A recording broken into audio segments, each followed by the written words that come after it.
Welcome back, everybody. It's our 1-year anniversary with Retro Game Treasure.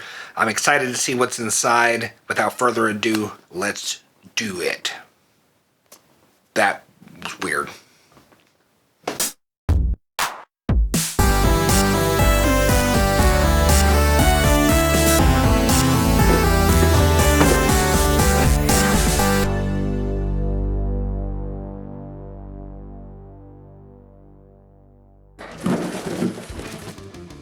So just like with Video Games Monthly a few weeks ago, we've been doing this box for a year. I've been pretty happy with it. I changed around a little bit with the systems I get for. I'm really excited to see what we got. It came very early, which is not usual. I don't think I've ever gotten Retro Game Treasure this early. I'm actually filming this on the first day of spring, and it is oddly cold outside, so I need this to help warm me up. Let's do it. Obviously, if you've been watching me for a while, you know the first thing that we expect, nay, we demand, are discount air pillows. So let's see if we started with that.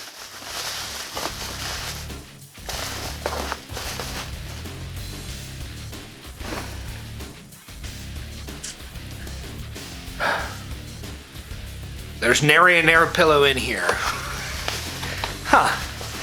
Very unusual. I think this is only the second time I've gotten bubble wrap. We have lots of bubble wrap, which I guess means our box is pretty full. So hopefully it's a good thing that we didn't get our friend discount air pillows where pillows are inflated, not prices. Let's feel around. Some kind of accessory. It feels kind of like these coasters that I already got, so I'm hoping they're not the exact same coasters that they already sent me, but that's what it feels like, so I guess we'll probably start there. So first up, this box that feels like coasters, we got...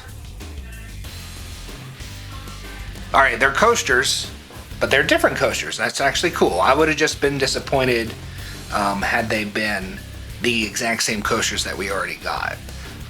So, neat. This is Fun Fact Coasters. An example it gives of a fun fact on the front here. In Super Mario Land 2, 6 golden coins. If Fire Mario or Bunny Mario grab a mushroom, they'll turn back into Super Mario. Okay, that's a fun fact, I guess. Look at the back, see what we got in here. Alright, so neat. I don't know what I'm going to end up doing with these. Because I assume that they're just like cardboard. I don't know how practical it would be to actually use them as coasters, but maybe I'll find a way to decorate with them, because now I have 2 sets of coasters from Retro Game Treasure. So let's feel around. Okay, NES, 2 Atari, and either a Genesis or Master System game. Very nice. So let's go ahead and let's start with the Atari games.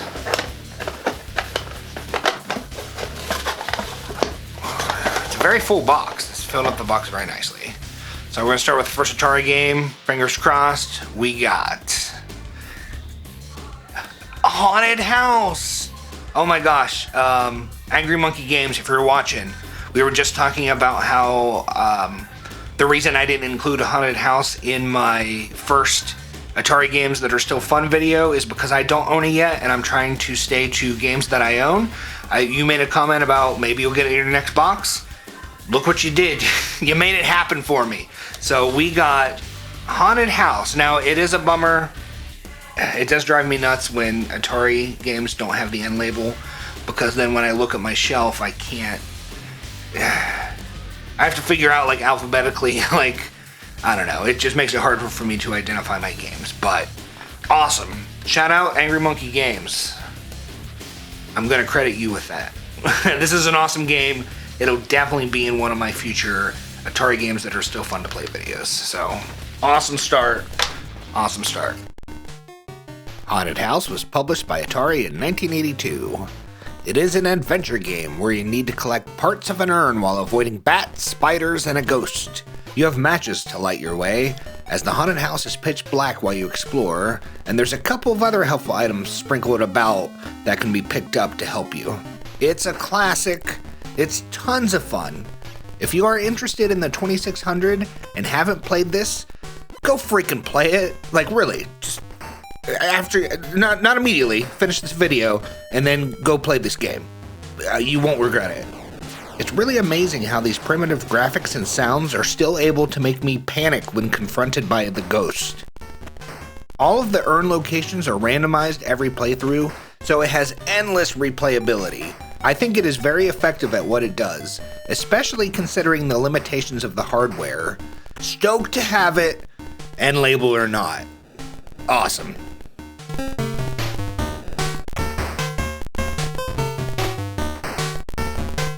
So, up next we got second Atari game.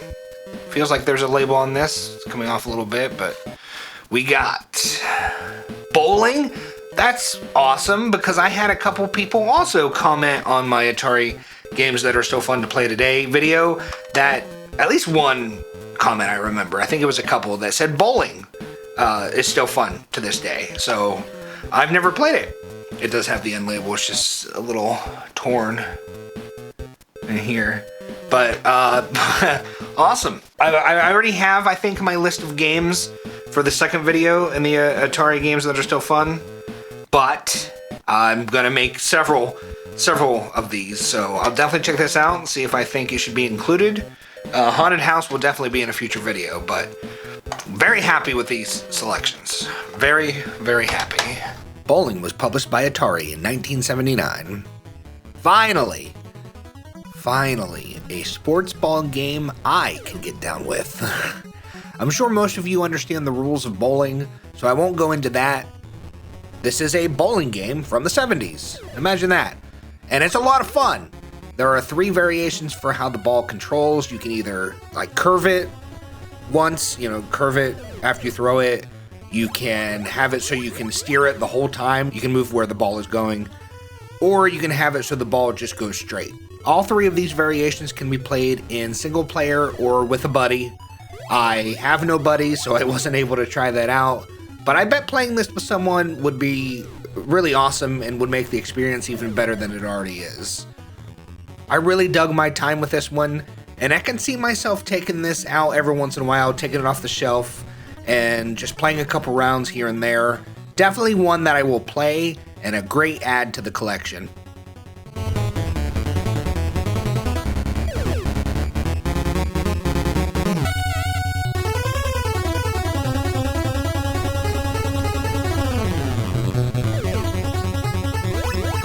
So NES. My NES collection is, if you're wondering what I'm looking at, I put myself right behind the camera. I have less than half of the NES games that I do Atari games, so really need to bulk up this collection. We got, okay, I see Sesame Street. I definitely see Sesame Street. I wonder if this is one I had. I had a Sesame Street game. ABC. Yes, I had this when I was a kid. You know what? I'm not mad because I had this game as a tyke and I used to love it. This bath game with Ernie, that was my jam. So, you know what? I ain't mad. This will be very nostalgic when I record the footage because I haven't even thought about this game in probably 30 years, something like that. So, you know what? I'm glad. I'm sure it's not a very pricey game, but very, very happy. I'm honestly very happy to have this. So, I'd say that's 3 winners. Oh, I didn't notice. There was some extreme coloration here on the top. Like it's way darker, like up here. So that's interesting, but no big deal as long as it plays. Because I need to play me some Sesame Street, ABC. I believe I had 1, 2, 3 also. Sesame Street ABC was published by High Tech Expressions in 1989. I did not know this until now, but this game was developed by Rare, believe it or not. That's pretty neat! I did not have this cartridge as a kid. I had the 1, 2, 3 and ABC compilation released later. This game was still very nostalgic for me though, as I had played these two included games as a child on that compilation cart. The two games are Letter Go Round, where you need to find the correct letter, spell words, or find the missing letters, and Ernie's Big Splash, where you need to guide Rubber Ducky to Ernie. I played these games a ton when I was very young. Actually I did. And it's crazy because, like I said during the unboxing, I haven't thought about these games in at least 30 years. Probably something like that. I was immediately flooded with memories as soon as I heard the music and saw the graphics. Obviously, this game is meant for kids and won't hold much appeal for adults today, but it is very effective as an engaging experience for children. I loved playing this back in the day. It's really funny because in my head I had remembered Ernie's Big Splash having a ton of levels that got harder and harder, but that is just not the case. There are 3 variations, that's it. While this is disappointing to me today, it did not bother young me in one bit, and I loved this game. I would like to get a copy of the compilation because that's the one that I have the nostalgia for, but I am very happy to have this cart in my collection. Playing it really took me back to my childhood, and it was awesome.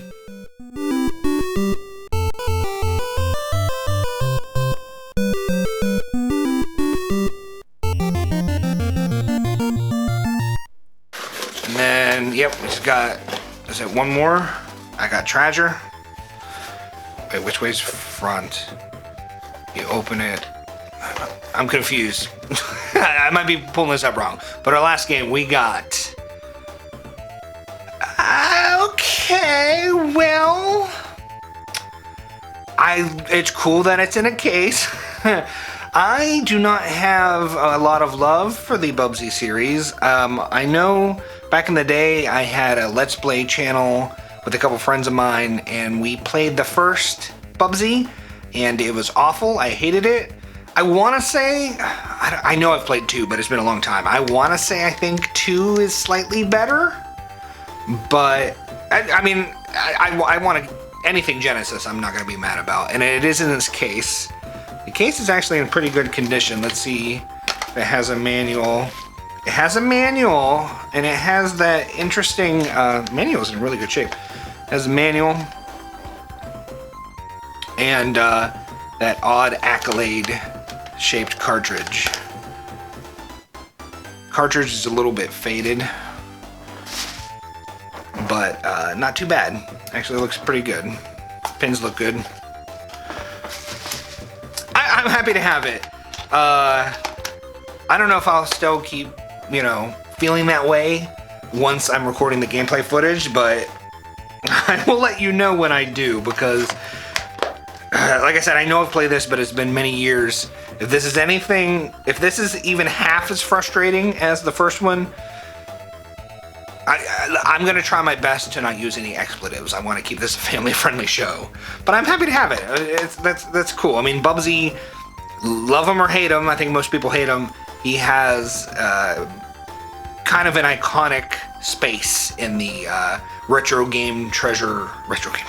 He has kind of an iconic space in the retro game sphere. An icon doesn't need to... You don't have to be an icon for positive reasons, I guess is what I'm saying. Bubsy. Bubsy II was published by Accolade in 1994. I am very much not a fan of the first Bubsy. I dislike the level design, the controls, and the one-hit cheap deaths. How is Bubsy II? It's better. It is. It still isn't very good, but it didn't frustrate me like the first game does. Having 3 hits before I die instead of 1 really cut down on the frustration I felt with this sequel. I still wasn't crazy about how Bubsy controlled, but the extra hits were a welcome addition for sure. I don't think I would say that this is a bad game, mostly mediocre really. I did have a good bit of fun in this one. I liked bouncing from enemy to enemy and gliding around everywhere. There just doesn't seem to be too much special going on here. All of this is based on me playing for less than an hour, keep that in mind, but I did enjoy my time playing this. There are still a lot of things that I don't care for in the game, but it left a far better impression on me than I expected, being a sequel to a game that I really don't like very much. I will attempt to play through this at some point, even though it's not great. It's really not even that good. It's not awful, it's just not really that good. I am glad that it will now adorn my shelf.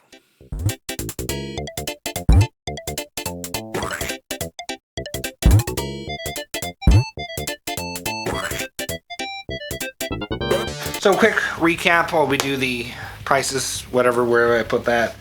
We have Haunted House, super stoked. We got Bowling. That's rad also, because like I said, I've heard a few people, but specifically somebody on that video say that this is one that holds up, and I've heard other people say that this is actually a good game, so that's exciting. Sesame Street ABC. See this, I don't know if I'm misremembering the Sesame Street game, but I might have had one that was the ABC and 1, 2, 3 together, because I don't remember the label quite looking like this.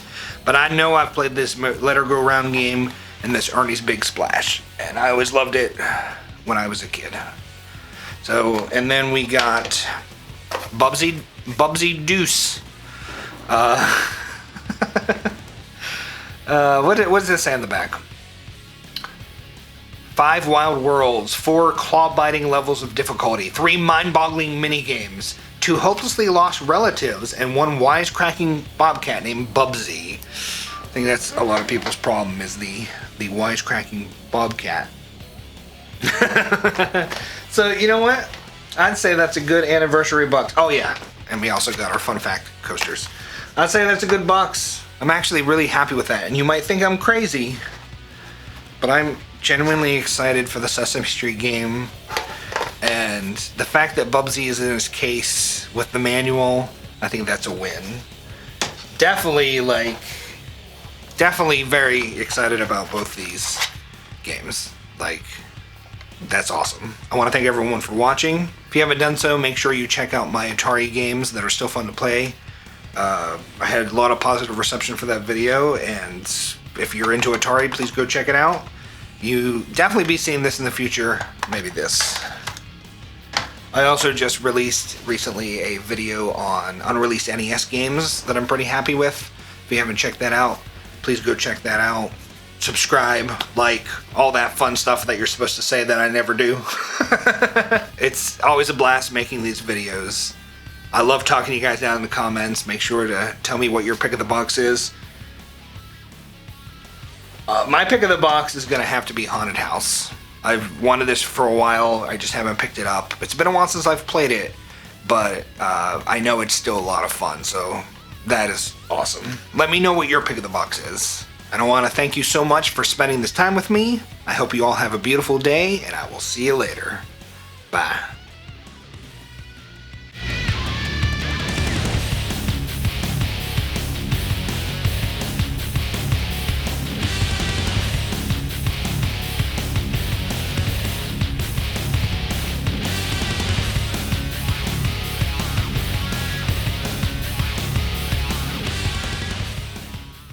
What could possibly go wrong?